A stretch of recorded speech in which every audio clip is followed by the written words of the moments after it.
안녕하세요. 11월 15일 수요일 아침의 묵상. 오늘은 누가복음 6장 12절부터 49절 말씀 함께 묵상하도록 하겠습니다. 예수님은 세상에서는 도저히 받아들일 수 없는 삶의 방식으로 말씀하고 계십니다. 원수를 사랑하라. 그리고 자신을 저주하고 모욕하는 자를 위해서 오히려 축복하고 기도해 주어라. 그렇게 말씀하고 있습니다. 더 나아가서 한쪽 뺨을 맞으면 그 반대편 뺨도 때리도록 돌려대고, 그리고 겉옷을 빼앗는 사람이 있으면 속옷까지 주어라고 그렇게 말씀하십니다. 내가 먼저 대접을 하고 받지 못할 것을 뻔히 알면서도 아무것도 바라지 말고 꾸고자 하는 사람에게 더 꾸어 주어라 라고 그렇게 말씀하고 있습니다. 이러한 예수님의 가르침은 마치 사람들의 본성과는 정반대의 가르침이라고 할 수 있습니다.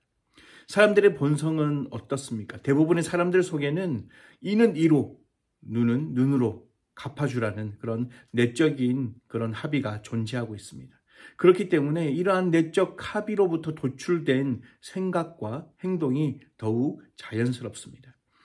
그렇기 때문에 비교적 높은 윤리적 기준을 가지고 있는 그런 예수님 당시에 그런 사람들에게 해악을 가하진 않지만, 그러나 자신에게 위해를 가하는 사람을 사랑하지는 않습니다.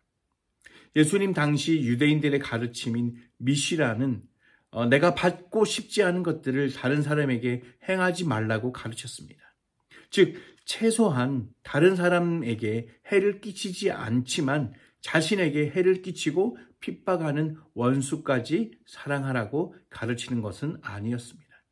원수를 미워하는 것, 그것은 우리들의 본성이기에 나를 미워하는 자를 같이 미워하고 모욕하는 자에게 동일한 모욕, 아니 더 심한 모욕과 창피를 안겨주고 싶은 것이 당연한 인간의 마음일 것입니다. 그렇기 때문에 원수를 사랑하라는 예수님의 가르침은 우리의 본성과는 반대되는 가르침인 것입니다. 그런데 생각해 봐야 할 것은 본문을 시작하면서 이 말씀이 누구에게 주어졌는가 하는 것입니다. 예수님은 너희 듣는 자에게 말씀하셨습니다. 말씀을 듣는 자에게는 영적인 눈뜸이 일어날 것이다. 그 눈뜸이 있을 때만이 우리는 예수님의 말씀을 행할 수 있는 능력을 공급받게 되는 것입니다. 말씀을 듣는 사람은 눈에 보이는 것이 전부가 아니고, 실은 눈에 보이는 것은 그 이면에 보이지 않는 것에 의해서 좌우되는 것을 인식하는 사람입니다. 그래서 무엇이 참으로 더 좋은 것인지 분별하고 그 좋은 것을 사모합니다. 하나님은 상 주시는 하나님이십니다. 히브리서 6장에도 하나님께서는 그에게, 그리고 또 그를 찾는 자에게 상 주시는 이시라고 이야기를 하고 있습니다. 그런 하나님을 믿어야 될 것이다 라고 말씀하고 있습니다. 그리고 하나님이 주시는 그 상이 참된 상인 것을 아는 깊이만큼 우리는 현재의 손해의 깊이를 감수할 수 있다는 것입니다. 말씀을 따라 사는 삶, 그리고 그 말씀 때문에 사랑하며 주는 삶을 사는 것 때문에 기꺼이 손해를 감수하고 어려움을 멀리하지 않는 삶을 하나님은 결코 지나치지 않으시고 반드시 상으로 상 주신다는 말씀입니다. 오늘 35절 말씀에도 그러면 너희가 큰 상을 받을 것이며 하나님의 아들이 될 것이다 라고 이야기를 하고 있습니다. 결국 하나님은 그 하나님의 말씀을 듣는 당신의 제자들을 궁극적으로는 하늘 아버지의 자비로우심을 담는 아들로 부르고 계십니다. 36절 이어서 보면 너희 아버지의 자비로우심 같이 너희도 자비로운 자가 되라 말씀하고 있습니다.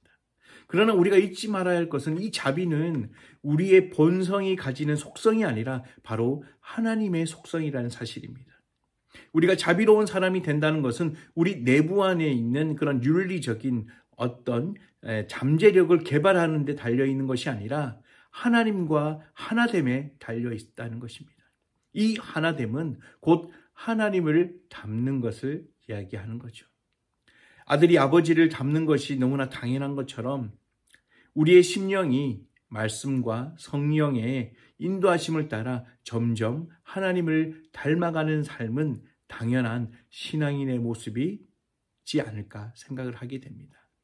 오늘 이 긴 본문 말씀 속에 우리의 상식으로는 도저히 이해할 수 없고 우리가 알고 있는 바로는 도저히 행할 수 없는 것들을 말씀하고 있는 그 예수님의 그 말씀이 나를 위해서 그리고 내 주변의 사람들을 위해서 더 나아가서 인류에 있는 모든 영혼들을 위한 삶이라는 사실 그리고 또 영혼을 위한 말씀이라는 사실 우리는 잊지 않았으면 좋겠습니다. 우리가 한꺼번에 예수님처럼 완전한 그런 닮음으로 변화될 수는 없을지라도 하루하루 오늘 내일 글피 그리고 매일매일 그런 삶을 살아가려고 노력을 한다면 어느 순간에 내가 뒤를 보았을 때 어느 순간 내 모습을 봤을 때 너무나도 하나님을 닮은 나의 모습을 발견하게 될 것입니다. 오늘 하루도 이 하나님 우리에게 자비로 그리고 또 우리에게 상을 주시는 그 하나님을 믿으면서 또 하나님께서 말씀하신 그 하나님을 닮아가는 모습이 어떠한 모습인지 고민하고 또 그 고민대로 살아가려고 노력하는 오늘 하루가 되었으면 좋겠습니다.